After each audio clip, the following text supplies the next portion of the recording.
Let's change tune now. And pools, dog parks, libraries, they're spaces that are used by many of us, but it's more than just providing a place where we can have some recreational activities. They also help to combat loneliness and social isolation, and they need to be protected. So, do councils, developers and planners recognise how important these spaces are? Well, to tell us more, we're talking with Dr. Tony Matthews, lecturer in urban and environmental planning at Griffith University. Tony, welcome. Thank you very much. Pleasure to be here. So, to accommodate an increasing population, planners and governments are creating greater density in our cities. What does this do to our living space?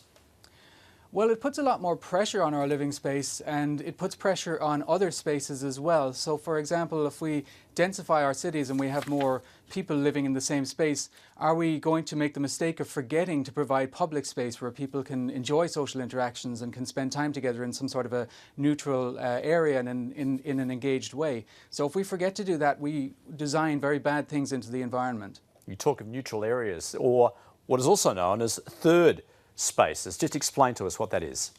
So very basically, a third space is either a public or commercial space where people can get together and socialise on neutral ground, but it's usually construed around some sort of shared activity. So, for example, it could be a community garden, it could be, for example, a farmer's market or a public library or a dog park. Or many other examples. So there's usually a purpose for people to be there, but it's a neutral ground for them to get together and socialise. Okay, but clearly to be available, councils, planners, developers have to come up with these spaces or at least allow them to develop. Is that happening at the moment?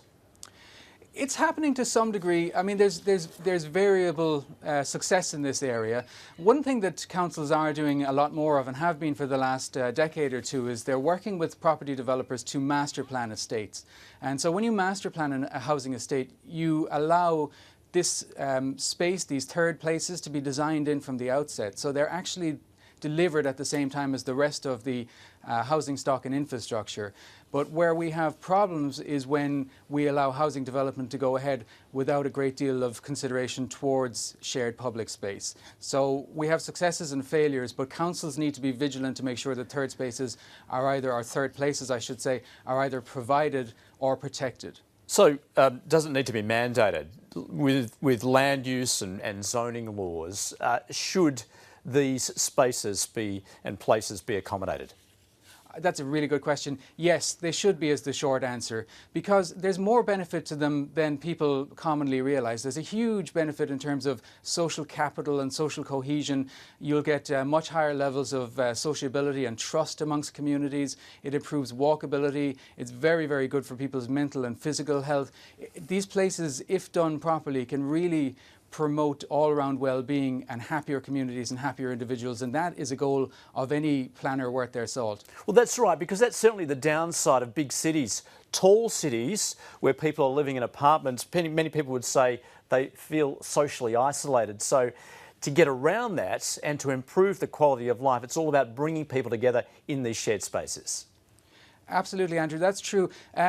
The article that I published the other day with my co-author Joanne Dolly in The Conversation attracted a lot of comments from people who were making that very point. And they were saying, you know, I've lived in high density, I've lived in units or in an apartment for a long time, and I never see my neighbours, I have nothing to do with them. And in fact, it's got to a stage where we all feel probably like we're actively avoiding each other. And the only way that we really mix together is actually outside in these other third places, in these public areas where we can get together on a slightly more neutral ground. So it would appear that people who are living particularly in apartments and units are missing out on that sort of over-the-fence experience that people living in other settings like the suburbs might get. So for them, third places become even more important. That almost seems counterintuitive, and you have more people living closer together but feeling more isolated. I would have thought you could argue the same case in the sprawling suburbs where perhaps people are more spread out and perhaps don't integrate as a community as such.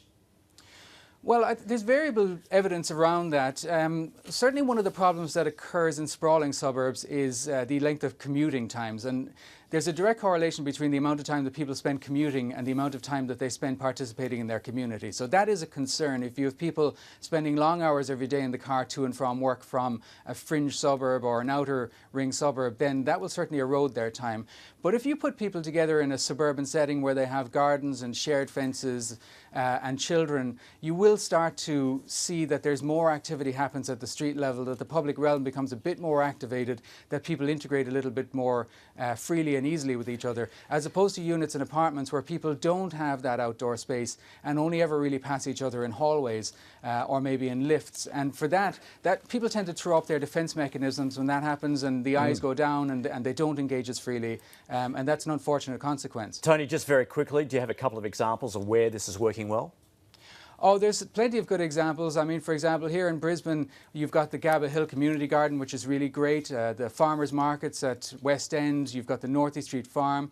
You've got in Sydney the Woolloomooloo Community Garden or the Waverley Community Garden. In fact, actually, one of the very successful examples of third spaces in both Sydney and Brisbane, just as two examples, are the city beaches, because they become a magnet for people and people are attracted to go there and spend time there, and they don't have to pay for the experience, and they're there for similar reasons, recreation and so on. So city beaches can actually be a really good third place as well. Dr. Tony Matthews from Griffith University, thanks for joining us. Thank you very much. My pleasure.